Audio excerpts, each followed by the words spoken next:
Hello, everyone. I am Matthew Thomas, and I have my guest at this time. He is the bassist for the Holy Warheads and the bassist for Knives Are Quiet, Kevin Keefer. Thank you for being on the Super Cool Radio. Well, thanks for having me. So I'm just going to get right into this. So since there are no shows going on right now due to the coronavirus, so how are you staying busy during this time? Well, I've been writing a lot of new riffs. I don't know when, which band will actually get to lay them down since the COVID crisis. Mike Glover is the guitar player for the band Knives Are Quiet. He's always writing guitar lines. So I let a lot of underground movies help influence my moods, my musical styles. What are you watching right now? Right now I'm watching X-Men Apocalypse. Right on. Yeah. All right, so you mentioned Knives Are Quiet. So that's an instrumental band. So what's like the reason behind it being an instrumental band compared to one with like lyrics and a vocalist? Well, it's sometimes harder to book an instrumental band.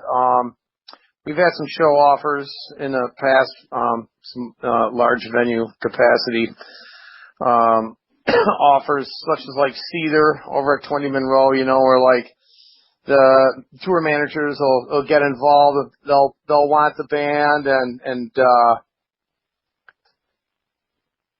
the last minute something will fall through as they find out you're an instrumental band. Oh, we have to have somebody with a vocalist. Whereas, in the Holy Warheads, we have a vocalist. So booking has been an issue up and down, but at the same rate, we go out of state, and find a lot of great bands who are instrumental like us, and it's much easier to book shows. It's an up and down thing. I gotta say, your influences, as a band bring you to your next level as far as booking is concerned. Who you want to play with, what do you want to sound like, who are you, what crowd are you out to capture, the whole 9 yards, if you follow me. Yeah, and so what's like the reason behind being an instrumental band? The reason? Yeah. Well, with Knives Are Quiet, we're big fans of bands like Russian Circles, Pelican, Animals as Leaders. Played a lot of shows with Beasts in the Field when they were together. Sometimes the music doesn't call for that vocal persona per se, and we really felt with the material that we were writing at the time that that was us. That's where we needed to stand as a band. And it's very unique. Most bands have lyrics and a vocalist and stuff, so it's almost a little refreshing to just have like straight instrumental music. Agreed. Yeah. And is it different for you on stage to be part of an instrumental band compared to like the Holy Warheads or like someone with a vocalist? Well, yes and no. As a bass player, I really like Knives Are Quiet's musical attack. The way we write, it's got a lot of dynamics to it. There's a lot of more focus on pedals and effects and ambience. Where with the Holy Warheads, it's about the show as a whole, big vocals, backup vocals. This music in Knives Are Quiet just doesn't call for it, so we kind of left it as it is. So for me, as a bass player, I get to experiment a little bit more in both worlds. So I really like the complexity of having to bounce back and forth between the two when we write. Yeah, it sounds like it's really cool. You have the Holy Warheads, but then you have instrumental music of Knives Are Quiet. So you kind of get like the best of both worlds with like playing with a vocalist and playing without one as well. Right. And so like for you personally, so like what are some of your influences and inspirations for your style of music? Well, my personal influences kind of range from Helmet, bands like the Jesus Lizard, Butthole Surfers, Tad, Shellac, Steve Albini, Russian Circles, Pelican, Deftones. I'm into a lot of bands like that. Yeah, Drop D, different time signatures, yeah. Those are a lot of like underground bands too, like not like Deftones are kind of huge now with regrouping, but A lot of those, and especially like Helmet too, are they're a lot really underground. Agreed. Yeah. So we've been talking about both bands that you've been a part of, which are the Holy Warheads and Knives Are Quiet. So do you have like a different approach musically for Knives Are Quiet compared to like the Holy Warheads? Musical approach. Well, I guess I would have to say,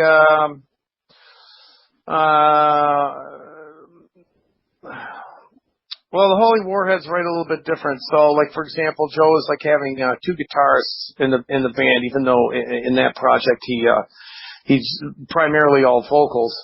But the song structures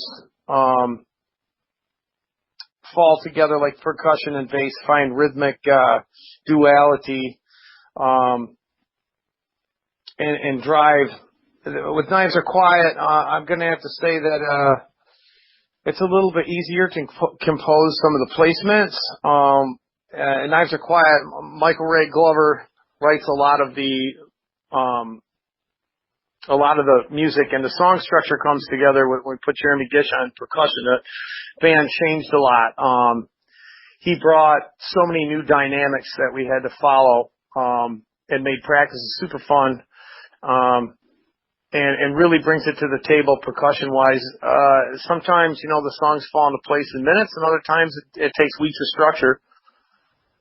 So. No, yeah, right on. I mean, and, we're talking about, putting songs together and writing and recording. So Knives Are Quiet released their latest album, Deceiver. So how was it writing and recording that album? We recorded that album at Ray Gun Studios in Portage, Michigan. It took us quite a bit. We're really happy with the sound that we were able to capture on that record. It's a 4-song EP. You can get it on Bandcamp.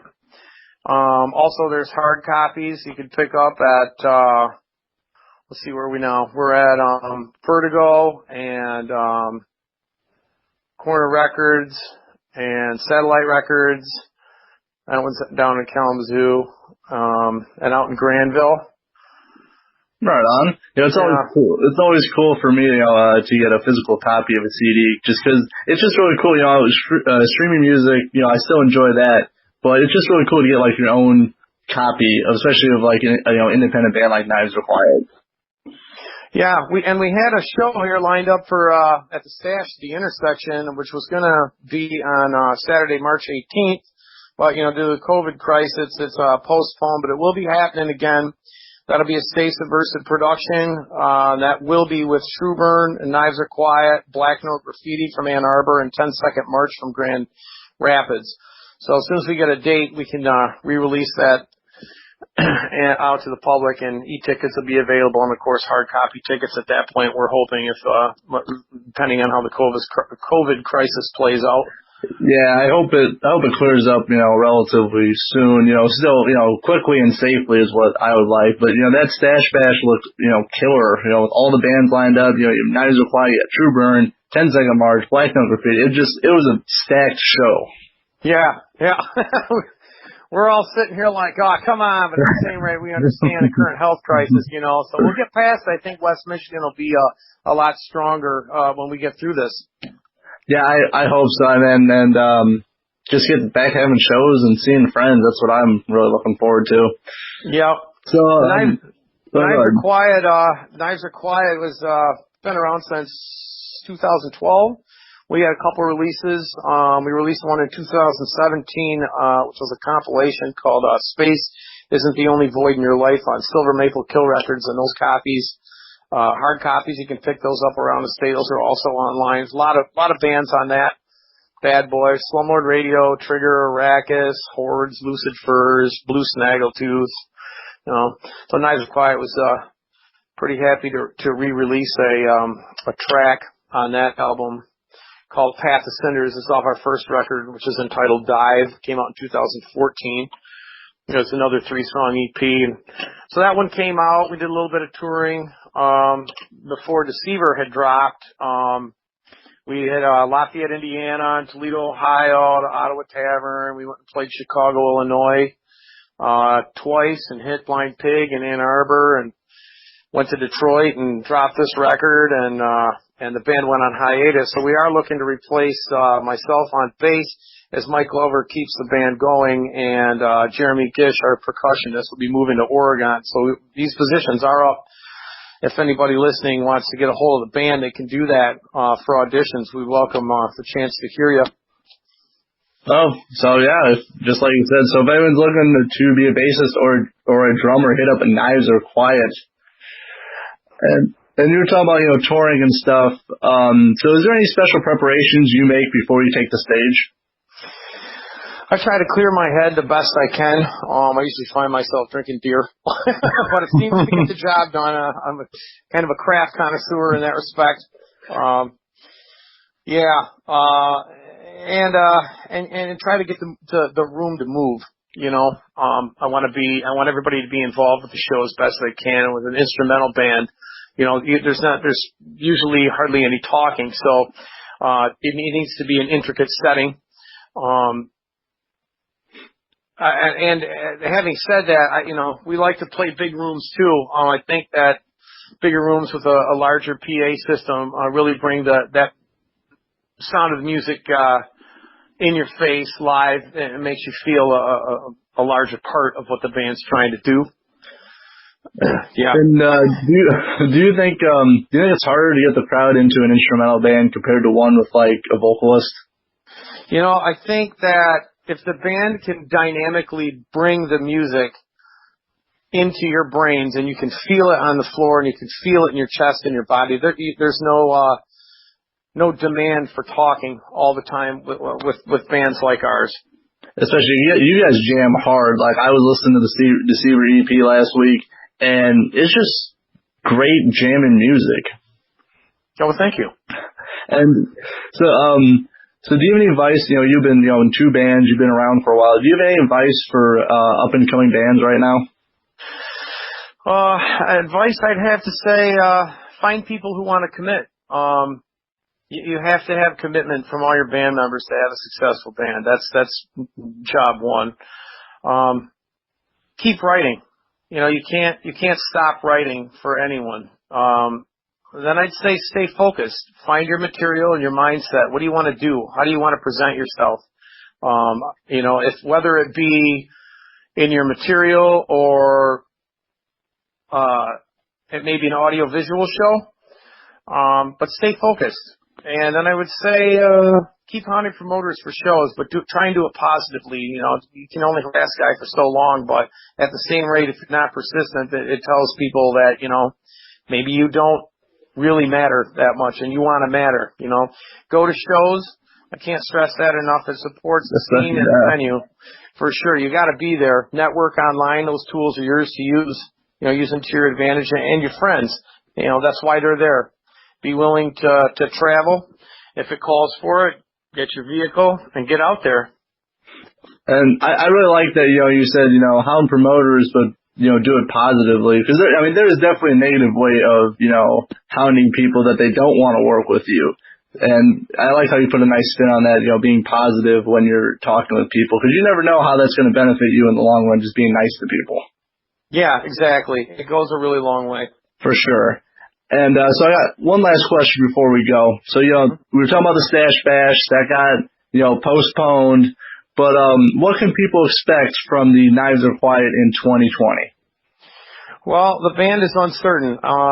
As long as Jeremy, our percussionist, stays in town before he moves to another state, we'd like to throw a couple bills together, a couple send-offs before that uncertainty happens. But we are looking to replace the drums, and we sure would be welcome to people who want to audition. I would say that the COVID crisis obviously, put a new outlook on crowds. What's that going to be like? Like, we don't know yet. So it could be a big problem for bands. It could be a problem for venues.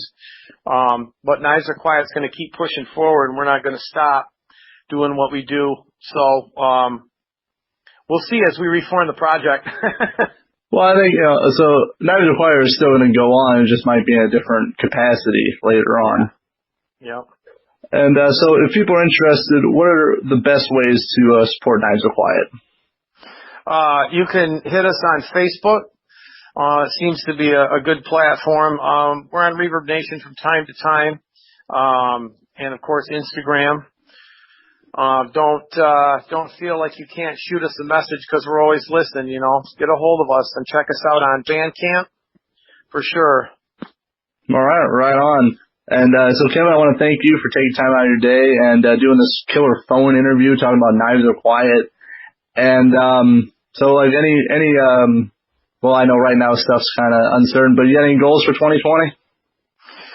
We're going to keep rocking it. We're going to fill some more shows. We're going to have Stay Subversive Productions, which is basically me.